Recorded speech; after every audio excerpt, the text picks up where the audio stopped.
بسم الله الرحمن الرحيم ياسين والقرآن الحكيم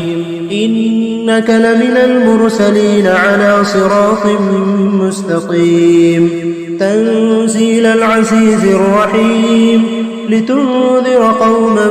ما أنذر آباؤهم فهم غافلون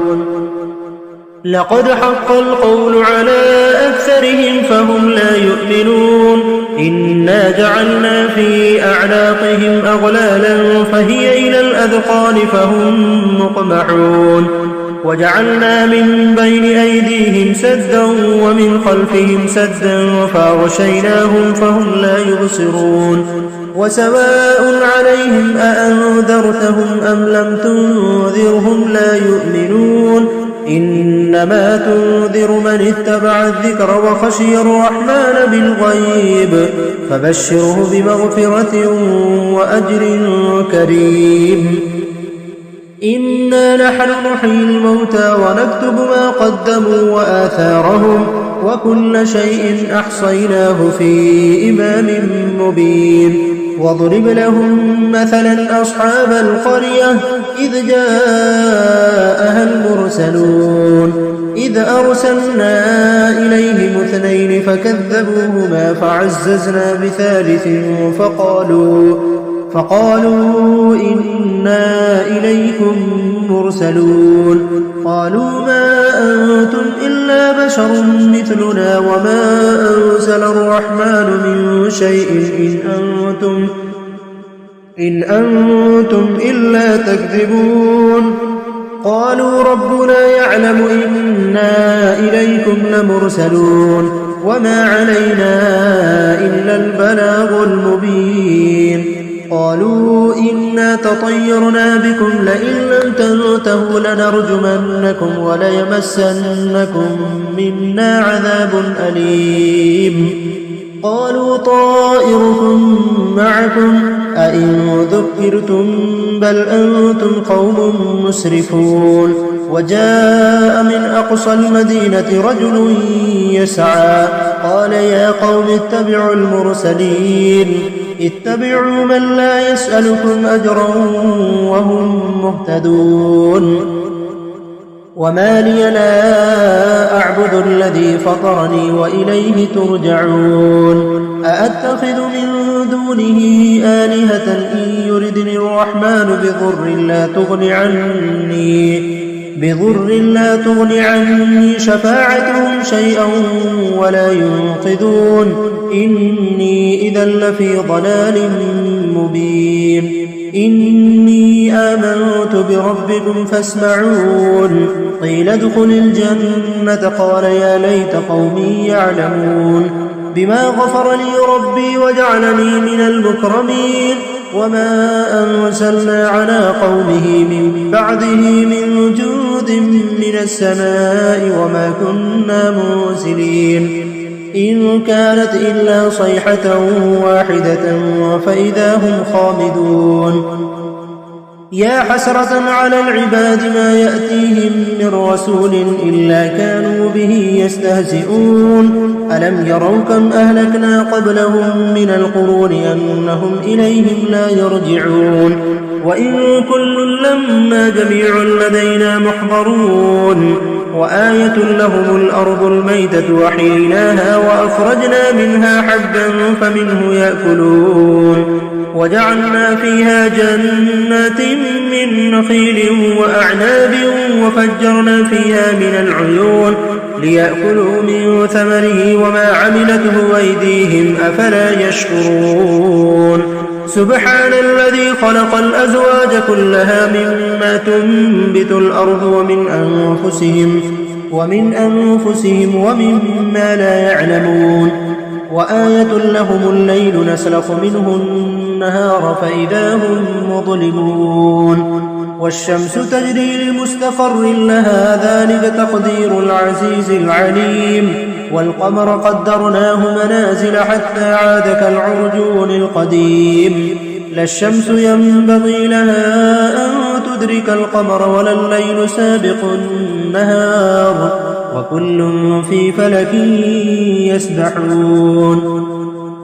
وآية لهم أنا حملنا ذريتهم في الفلك المشحون وخلقنا لهم من مثله ما يركبون وإن نشأ نغرقهم فلا صريخ لهم ولا هم ينقذون إلا رحمة منا ومتاعا إلى حين وإذا قيل لهم اتقوا ما بين أيديكم وما خلفكم لعلكم ترحمون وما تأتيهم من آية من آيات ربهم إلا كانوا عنها معرضين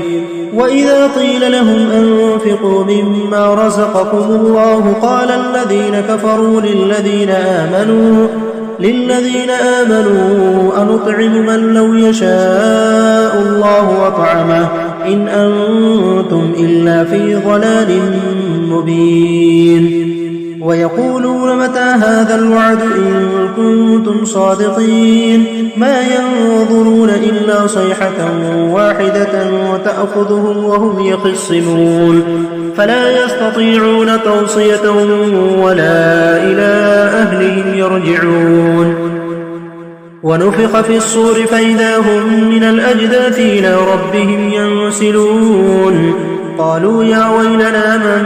بعثنا من مرقدنا هذا ما وعد الرحمن وصدق المرسلون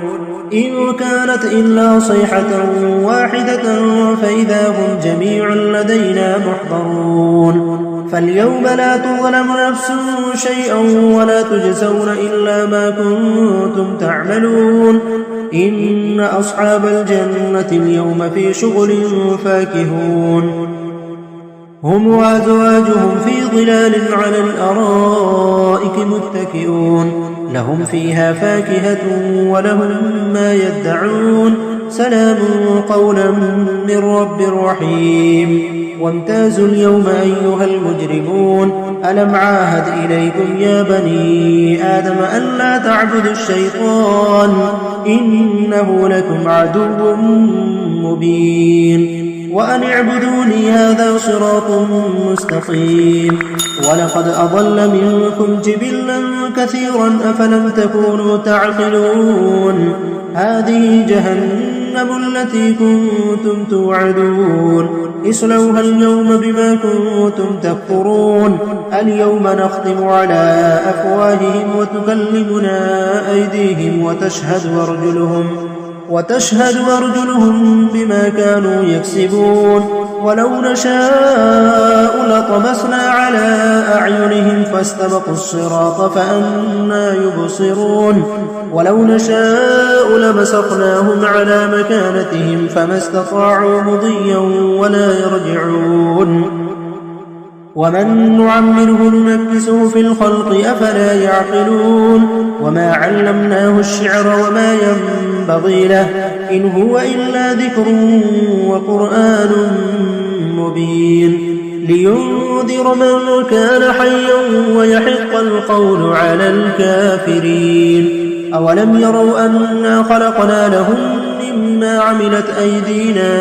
أنعاما فهم لها مالكون وذللناها لهم فمنها ركوبهم ومنها يأكلون ولهم فيها منافع ومشارب أفلا يشكرون واتخذوا من دون الله آلهة لعلهم ينصرون لا يستطيعون نصرهم وهم لهم جند محضرون فلا يحزنك قولهم إنا نعلم ما يسرون وما يعلنون أولم ير الإنسان أنا خلقناه من نطفة فإذا هو خصيم مبين وضرب لنا مثلا ونسي خلقه قال من يحيي العظام وهي رميم قل يحييها الذي أنشأها أول مرة وهو بكل خلق عليم الذي جعل لكم من الشجر الأخضر نارا فإذا أنتم منه توقدون أوليس الذي خلق السماوات والأرض بقادر على أن يخلق مثلهم بلى وهو الخلاق العليم إنما أمره إذا شيئا أن يقول له كن فيكون. فسبحان الذي بيده ملكوت كل شيء وإليه ترجعون. بسم الله الرحمن الرحيم. الرحمن علم القرآن خلق الإنسان علمه البيان. الشمس والقمر بحسبان والنجم والشجر يسجدان والسماء رفعها ووضع الميزان ألا تطغوا في الميزان وأقيموا الوزن بالقسط ولا تخسروا الميزان والأرض وضعها للأنام فيها فاكهة والنخل ذات الأكمام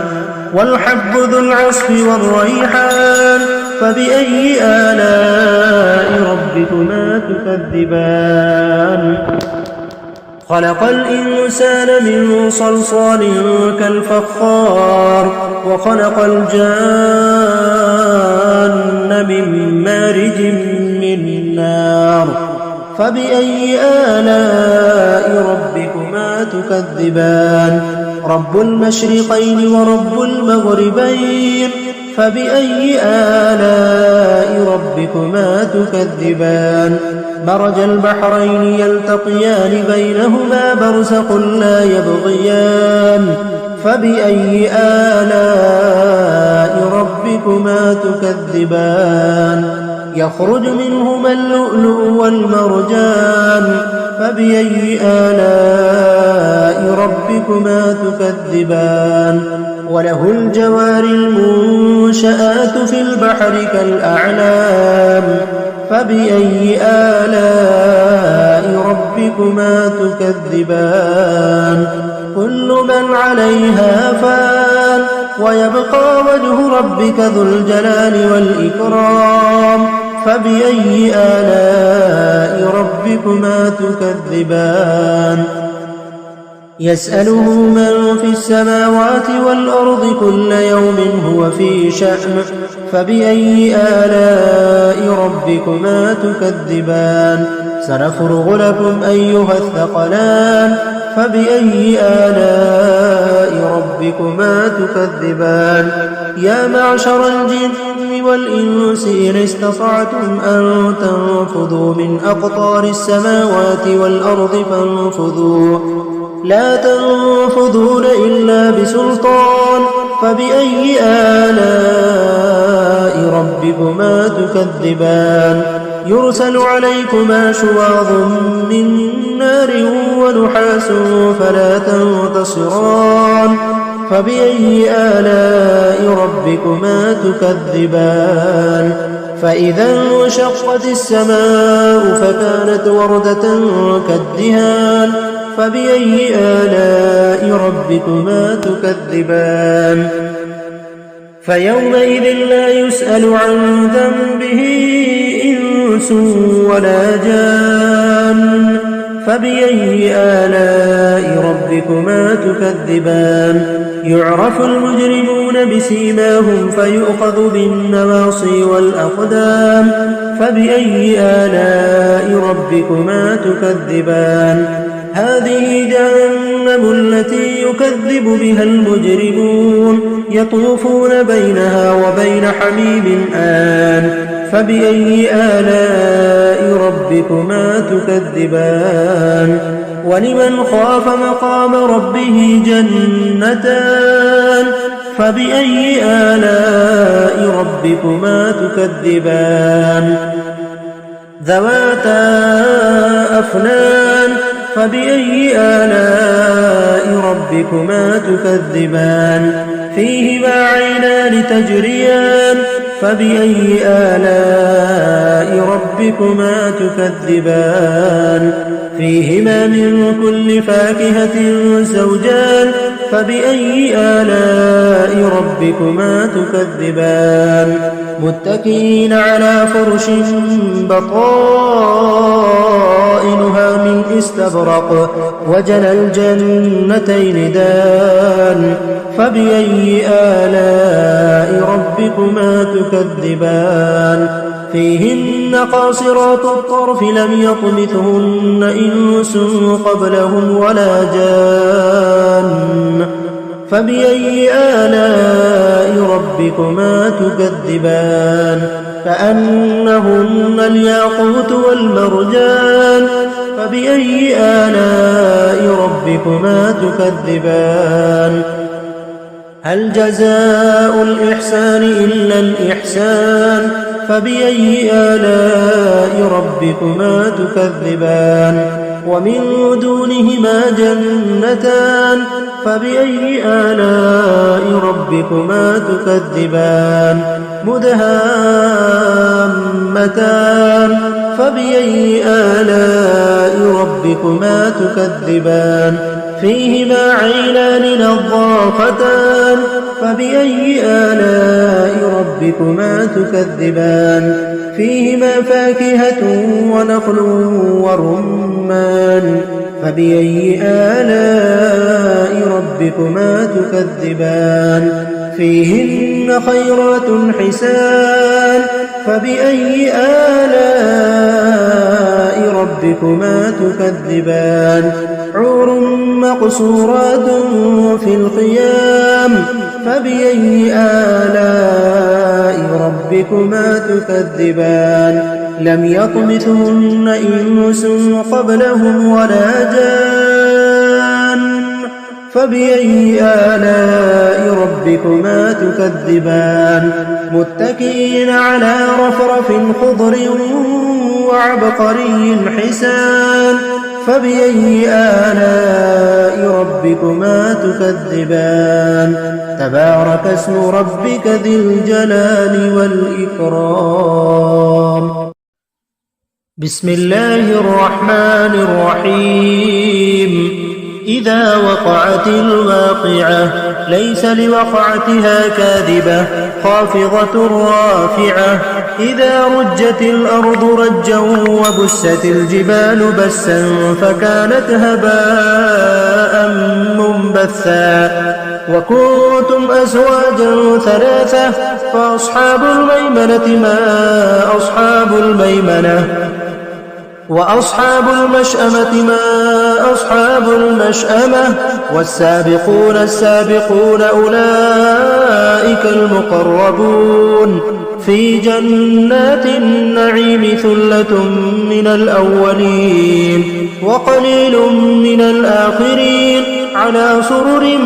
موضونة متكئين عليها متقابلين يطوف عليهم ولدان مخلدون بأكواب وأباريق وكأس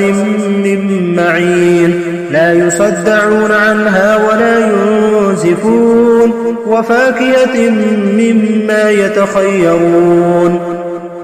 ولحم طير مما يشتهون وحور عين كأمثال اللؤلؤ المكنون جزاء بما كانوا يعملون لا يسمعون فيها لغوا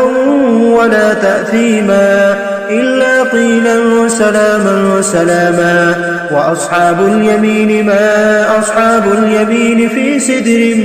مخضود وطلح منضود وظل ممدود وماء مسكوب وفاكهة كثيرة لا مقطوعة ولا ممنوعة وفرش مرفوعة إنا أنشأناهن إنشاء فجعلناهن أبكارا عربا أترابا لأصحاب اليمين ثلة من الأولين وثلة من الآخرين وأصحاب الشمال ما أصحاب الشمال في سموم وحميم وظل من يحموم لا بارد ولا كريم إنهم كانوا قبل ذلك مترفين وكانوا يصرون على الحنث العظيم وكانوا يقولون أئذا متنا وكنا ترابا وعظاما أئنا لمبعوثون أوآباؤنا الأولون قل إن الأولين والآخرين لمجموعون إلى ميقات يوم معلوم ثم إنكم أيها الضالون المكذبون لآكلون من شجر من زقوم فمالئون منها البطون فشاربون عليه من الحميم فشاربون شرب الهيم هذا نزلهم يوم الدين نحن خلقناكم فلولا تصدقون أفرأيتم ما تمنون أأنتم تخلقونه أم نحن الخالقون نحن قدرنا بينكم الموت وما نحن بمسبوقين على أن نبدل أمثالكم وننشئكم فيما لا تعلمون ولقد علمتم النشأة الأولى فلولا تذكرون أفرأيتم ما تحرثون أأنتم تزرعونه أم نحن الزارعون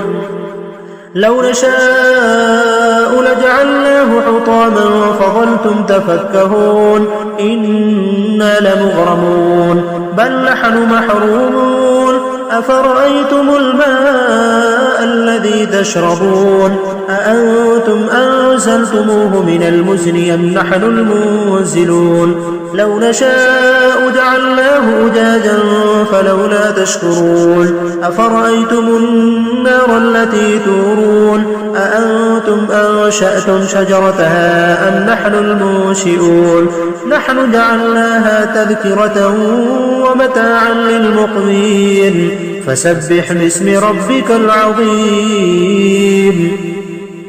فلا أقسم بمواقع النجوم وإنه لقسم لو تعلمون عظيم إنه لقرآن كريم في كتاب مكنون لا يمسه إلا المطهرون تنزيل من رب العالمين أفبهذا الحديث أنتم مدهنون وتجعلون رزقكم أنكم تكذبون فلولا إذا بلغت الحلقوم وأنتم حينئذ تنظرون ونحن أقرب إليه منكم ولكن لا تبصرون فلولا إن كنتم غير مدينين ترجعونها إن كنتم صادقين فأما إن كان من المقربين فروح وريحان وجنة نعيم وأما إن كان من أصحاب اليمين فسلام لك من أصحاب اليمين وأما إن كان من المكذبين الضالين فنزل من حميم وتصلية جحيم إن هذا له حق اليقين فسبح باسم ربك العظيم بسم الله الرحمن الرحيم تبارك الذي بيده الملك وهو على كل شيء قدير الذي خلق الموت والحياة ليبلوكم أيكم أحسن عملا وهو العزيز الغفور الذي خلق 7 سماوات طباقا ما ترى في خلق الرحمن من تفاوت فارجع البصر هل ترى من فطور ثم ارجع البصر كرتين ينقلب إليك البصر خاسئا وهو حسير ولقد زينا السماء الدنيا بمصابيح وجعلناها رجوما للشياطين وأعتدنا لهم عذاب السعير وللذين كفروا بربهم عذاب جهنم وبئس المصير إذا ألقوا فيها سمعوا لها شهيقا وهي تفور تكاد تميز من الغيظ كلما ألقي فيها فوج سألهم خزنتها ألم يأتكم نذير قالوا بلى قد جاءنا نذير فكذبنا وقلنا ما نزل الله من شيء إن أنتم إلا في ضلال كبير وقالوا لو كنا نسمع أو نعقل ما كنا في أصحاب السعير فاعترفوا بذنبهم فسحقا لأصحاب السعير إن الذين يخشون ربهم بالغيب لهم مغفرة وأجر كبير وأسروا قولكم أو اجهروا به إنه عليم بذات الصدور ألا يعلم من خلق وهو اللطيف الخبير هو الذي جعل لكم الأرض ذلولا فامشوا في مناكبها وكلوا من رزقه وإليه النشور أأمنتم ما في السماء أن يخسف بكم الأرض فإذا هي تمور أم أمنتم ما في السماء أن يرسل عليكم حاصبا فستعلمون كيف نذير ولقد كذب الذين من قبلهم فكيف كان نكير أولم يروا إلى الطير فوقهم صافات ويقبضن ما يمسكهن إلا الرحمن إنه بكل شيء بصير أمن هذا الذي هو جود لكم ينصركم من دون الرحمن إن الكافرون إلا في غرور أمن هذا الذي يرزقكم إن أمسك رزقه بل لجوا في عتو ونفور أفمن يمشي مكبا على وجهه أهدى أمن يمشي سويا على صراط مستقيم قل هو الذي أنشأكم وجعل لكم السمع والأبصار والأفئدة قليلا ما تشكرون قل هو الذي ذرأكم في الأرض وإليه تحشرون ويقولون متى هذا الوعد إن كنتم صادقين قل إنما العلم عند الله وإنما أنا نذير مبين فلما رأوا زلفة سيئت وجوه الذين كفروا وقيل هذا الذي كنتم به تدعون قل أرأيتم إن أهلكني الله ومن معي أو رحمنا فمن يجير الكافرين من عذاب أليم قل هو الرحمن آمنا به وعليه توكلنا فستعلمون من هو في ضلال مبين قل أرأيتم إن أصبح ماؤكم غورا فمن يأتيكم بماء معين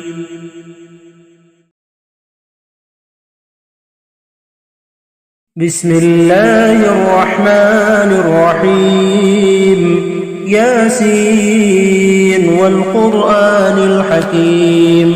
إنك لمن المرسلين على صراط مستقيم تنزيل العزيز الرحيم لتنذر قوما ما أنذر آباؤهم فهم غافلون لقد حق القول على أكثرهم فهم لا يؤمنون إنا جعلنا في أعناقهم أغلالا فهي إلى الأذقان فهم مقمحون وجعلنا من بين أيديهم سدا ومن خلفهم سدا فأغشيناهم فهم لا يبصرون وسواء عليهم أأنذرتهم أم لم تنذرهم لا يؤمنون إنما تنذر من اتبع الذكر وخشي الرحمن بالغيب فبشره بمغفرة وأجر كريم إنا نحن نحيي الموتى ونكتب ما قدموا وآثارهم وكل شيء أحصيناه في إمام مبين واضرب لهم مثلا أصحاب القرية إذ جاءها المرسلون إذ أرسلنا إليهم 2 فكذبوهما فعززنا بثالث فقالوا إنا إليكم مرسلون قالوا ما أنتم إلا بشر مثلنا وما أنزل الرحمن من شيء إن أنتم إلا تكذبون قالوا ربنا يعلم إنا إليكم لمرسلون وما علينا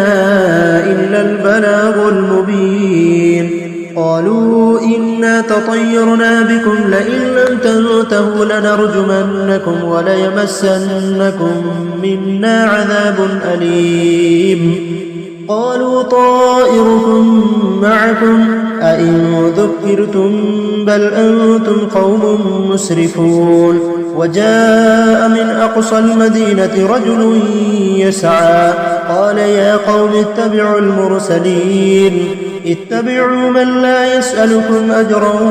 وهم مهتدون وما لي لا أعبد الذي فطرني وإليه ترجعون أأتخذ من دونه آلهة إن يردني الرحمن بضر لا تغن عني شفاعتهم شيئا ولا ينقذون إني إذا لفي ضلال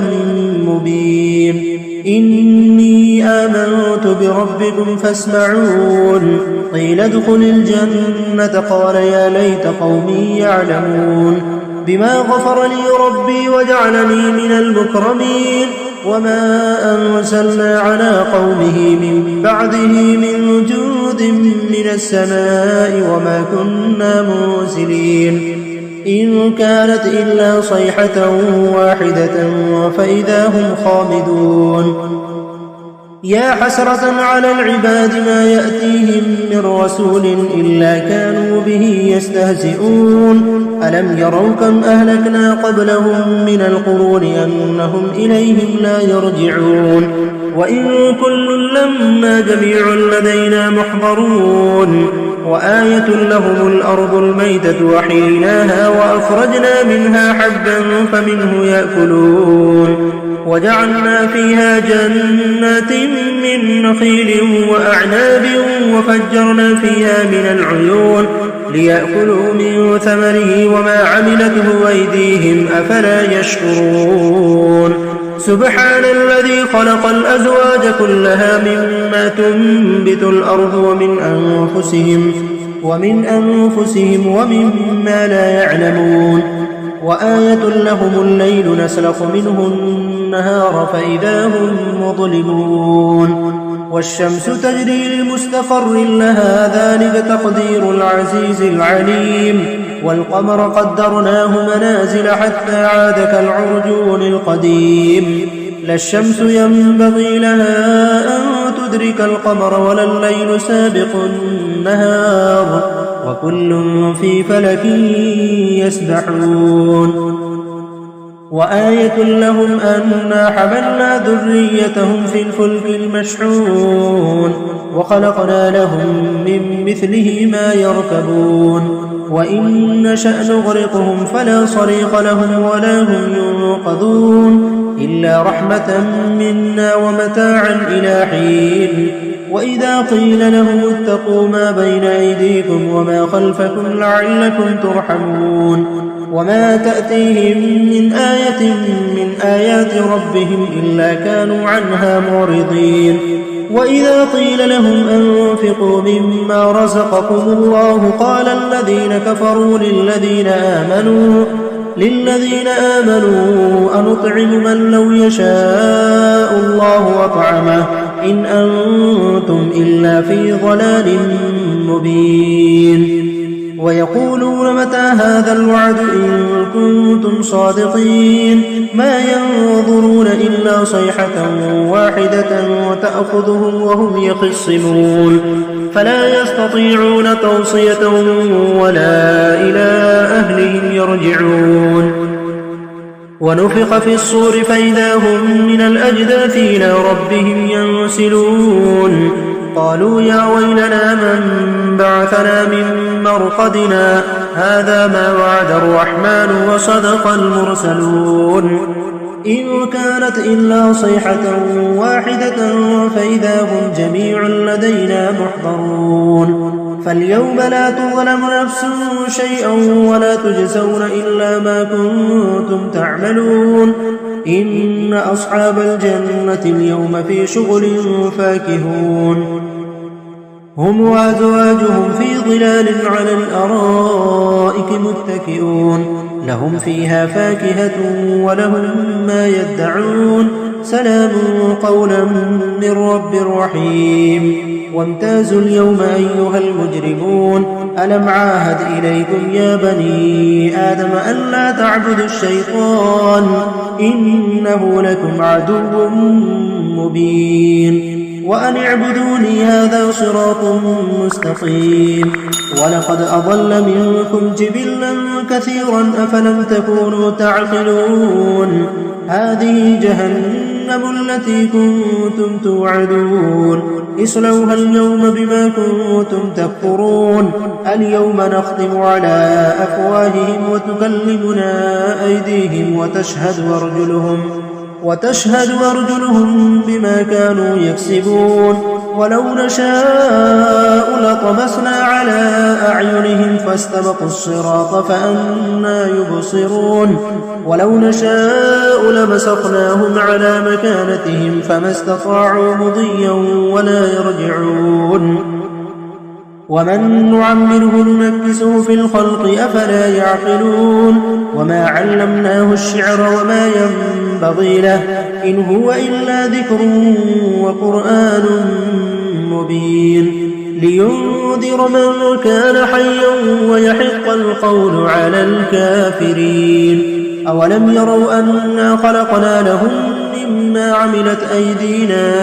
أنعاما فهم لها مالكون وذللناها لهم فمنها ركوبهم ومنها يأكلون ولهم فيها منافع ومشارب أفلا يشكرون واتخذوا من دون الله آلهة لعلهم ينصرون لا يستطيعون نصرهم وهم لهم جند محضرون فلا يحزنك قولهم إنا نعلم ما يسرون وما يعلنون أولم ير الإنسان أنا خلقناه من نطفة فإذا هو خصيب مبين وضرب لنا مثلا ونسي خلقه قال من يحيي العظام وهي رميم قل يحييها الذي أنشأها أول مرة وهو بكل خلق عليم الذي جعل لكم من الشجر الأخضر نارا فإذا أنتم منه توقدون أوليس الذي خلق السماوات والأرض بقادر على أن يخلق مثلهم بلى وهو الخلاق العليم إنما أمره إذا أراد شيئا أن يقول له كن فيكون فسبحان الذي بيده ملكوت كل شيء وإليه ترجعون بسم الله الرحمن الرحيم الرحمن علم القرآن خلق الإنسان علمه البيان الشمس والقمر بحسبان والنجم والشجر يسجدان والسماء رفعها ووضع الميزان ألا تطغوا في الميزان وأقيموا الوزن بالقسط ولا تخسروا الميزان والأرض وضعها للأنام فيها فاكهة والنخل ذات الأكمام والحب ذو العصف والريحان فبأي آلاء ربكما تكذبان خلق الإنسان من صلصال كالفخار وخلق الجان من مارج من نار فبأي آلاء ربكما تكذبان رب المشرقين ورب المغربين فبأي آلاء ربكما تكذبان مرج البحرين يلتقيان بينهما برزخ لا يبغيان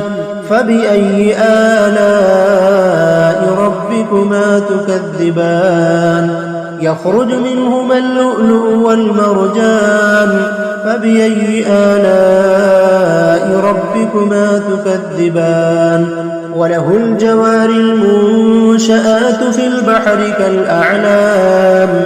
فبأي آلاء ربكما تكذبان كل من عليها فان ويبقى وجه ربك ذو الجلال والإكرام فبأي آلاء ربكما تكذبان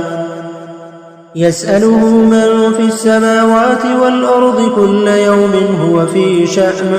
فبأي آلاء ربكما تكذبان سنفرغ لكم أيها الثقلان فبأي آلاء ربكما تكذبان يا معشر الجن والإنس إن استطعتم أن تنفذوا من أقطار السماوات والأرض فانفذوا لا تنفذون إلا بسلطان فبأي آلاء ربكما تكذبان يرسل عليكما شواظ من نار ونحاس فلا تنتصران فبأي آلاء ربكما تكذبان فإذا انشقت السماء فكانت وردة كالدهان فبأي آلاء ربكما تكذبان فيومئذ لا يسأل عن ذنبه إنس ولا جان فبأي آلاء ربكما تكذبان يعرف المجرمون بسيماهم فيؤخذ بالنواصي والأقدام فبأي آلاء ربكما تكذبان هذه جهنم التي يكذب بها المجرمون يطوفون بينها وبين حميم آن فبأي آلاء ربكما تكذبان ولمن خاف مقام ربه جنتان فبأي آلاء ربكما تكذبان ذواتا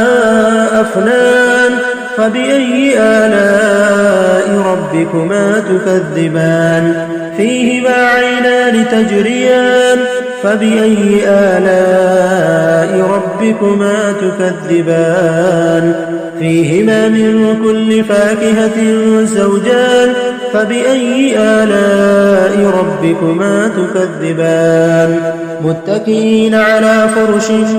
بطائنها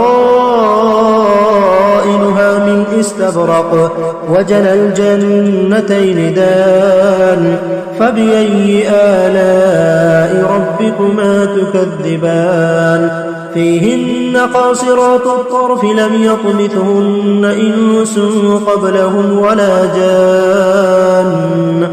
فبأي آلاء ربكما تكذبان كأنهن الياقوت والمرجان فبأي آلاء ربكما تكذبان هل جزاء الإحسان إلا الإحسان فبأي آلاء ربكما تكذبان ومن دونهما جنتان فبأي آلاء ربكما تكذبان مدهامتان فبأي آلاء ربكما تكذبان فيهما عينان نضاختان فبأي آلاء ربكما تكذبان فيهما فاكهة ونخل ورمان فبأي آلاء ربكما تكذبان فيهن خيرات حسان فبأي آلاء ربكما تكذبان حور مقصورات في الخيام فبأي آلاء ربكما تكذبان لم يطمثهن إنس قبلهم ولا جان فبأي آلاء ربكما تكذبان متكئين على رفرف خضر وعبقري حسان فبأي آلاء ربكما تكذبان تبارك اسم ربك ذي الجلال والإكرام. بسم الله الرحمن الرحيم. إذا وقعت الواقعة ليس لوقعتها كاذبة خافضة رافعة إذا رجت الأرض رجا وبست الجبال بسا فكانت هباء منبثا وكنتم أزواجا ثلاثة فأصحاب الميمنة ما أصحاب الميمنة وأصحاب المشأمة ما أصحاب المشأمة والسابقون السابقون أولئك المقربون في جنات النعيم ثلة من الأولين وقليل من الآخرين على سرر موضونة متكئين عليها متقابلين يطوف عليهم ولدان مخلدون بأكواب وأباريق وكأس من معين لا يصدعون عنها ولا ينزفون وفاكهة مما يتخيرون ولحم طير مما يشتهون وحور عين كأمثال اللؤلؤ المكنون جزاء بما كانوا يعملون لا يسمعون فيها لغوا ولا تأثيما إلا قيلا سلاما سلاما وأصحاب اليمين ما أصحاب اليمين في سدر مخضود وطلح منضود وظل ممدود وماء مسكوب وفاكهة كثيرة لا مقطوعة ولا ممنوعة وفرش مرفوعة إنا أنشأناهن إنشاء فجعلناهن أبكارا عربا أترابا لأصحاب اليمين ثلة من الأولين وثلة من الآخرين وأصحاب الشمال ما أصحاب الشمال في سموم وحميم وظل من يحموم لا بارد ولا كريم إنهم كانوا قبل ذلك مترفين وكانوا يصرون على الحنث العظيم وكانوا يقولون أئذا متنا وكنا ترابا وعظاما أئنا لمبعوثون أو آباؤنا الأولون قل إن الأولين والآخرين لمجموعون إلى ميقات يوم معلوم ثم إنكم أيها الضالون المكذبون لآكلون من شجر من زقوم فمالئون منها البطون فشاربون عليه من الحميم فشاربون شرب الهيم هذا نزلهم يوم الدين نحن خلقناكم فلولا تصدقون أفرأيتم ما تمنون أأنتم تخلقونه أم نحن الخالقون نحن قدرنا بينكم الموت وما نحن بمسبوقين على أن نبدل أمثالكم وننشئكم فيما لا تعلمون ولقد علمتم النشأة الأولى فلولا تذكرون أفرأيتم ما تحرثون أأنتم تزرعونه أم نحن الزارعون لو نشاء لجعلناه حطاما فظلتم تفكهون إنا لمغرمون بل نحن محرومون أفرأيتم الماء الماء الذي تشربون أأنتم أنزلتموه من المزن أم نحن المنزلون لو نشاء جعلناه أجاجا فلولا تشكرون أفرأيتم النار التي تورون أأنتم أنشأتم شجرتها أم نحن المنشئون نحن جعلناها تذكرة ومتاعا للمقوين فسبح باسم ربك العظيم فلا أقسم بمواقع النجوم وإنه لقسم لو تعلمون عظيم إنه لقرآن كريم في كتاب مكنون لا يمسه إلا المطهرون تنزيل من رب العالمين أفبهذا الحديث أنتم مدهنون وتجعلون رزقكم أنكم تكذبون فلولا إذا بلغت الحلقوم وأنتم حينئذ تنظرون ونحن أقرب إليه منكم ولكن لا تبصرون فلولا إن كنتم غير مدينين ترجعونها إن كنتم صادقين فأما إن كان من المقربين فروح وريحان وجنة نعيم وأما إن كان من أصحاب اليمين فسلام لك من أصحاب اليمين وأما إن كان من المكذبين الضالين فنزل من حميم وتصلية جحيم إن هذا لهو حق اليقين فسبح باسم ربك العظيم بسم الله الرحمن الرحيم تبارك الذي بيده الملك وهو على كل شيء قدير الذي خلق الموت والحياة ليبلوكم أيكم أحسن عملا وهو العزيز الغفور الذي خلق 7 سماوات طباقا ما ترى في خلق الرحمن من تفاوت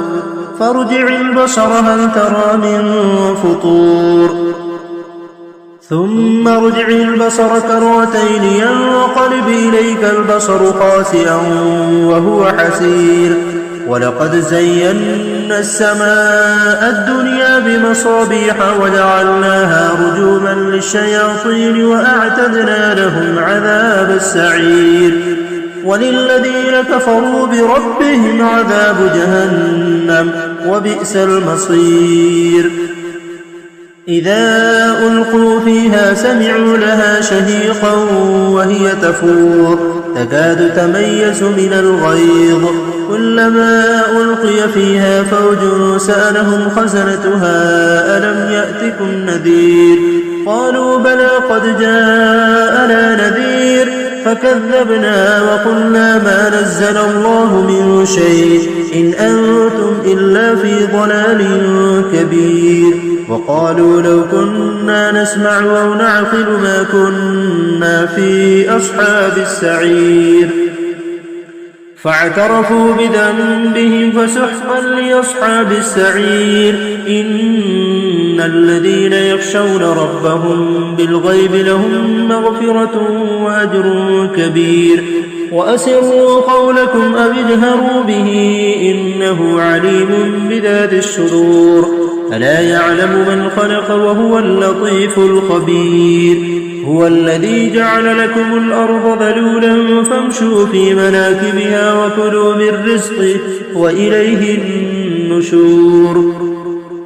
أأمنتم ما في السماء أن يخسف بكم الأرض فإذا هي تمور أم أمنتم من في السماء أن يرسل عليكم حاصبا فستعلمون كيف نذير ولقد كذب الذين من قبلهم فكيف كان نكير أولم يروا إلى الطير فوقهم صافات ويقبضن ما يمسكهن إلا الرحمن إنه بكل شيء بصير أمن هذا الذي هو جود لكم ينصركم من دون الرحمن إن الكافرون إلا في غرور أمن هذا الذي يرزقكم إن أمسك رزقه بل لجوا في عتو ونفور أفمن يمشي مكبا على وجهه أهدى أمن يمشي سويا على صراط مستقيم قل هو الذي أنشأكم وجعل لكم السمع والأبصار والأفئدة قليلا ما تشكرون قل هو الذي ذرأكم في الأرض وإليه تحشرون ويقولون متى هذا الوعد إن كنتم صادقين قل إنما العلم عند الله وإنما أنا نذير مبين فلما رأوا زلفة سيئت وجوه الذين كفروا وقيل هذا الذي كنتم به تدعون قل أرأيتم إن أهلكني الله ومن معي أو رحمنا فمن يجير الكافرين من عذاب أليم قل هو الرحمن آمنا به وعليه توكلنا فستعلمون من هو في ضلال مبين قل أرأيتم إن أصبح ماؤكم غورا فمن يأتيكم بماء معين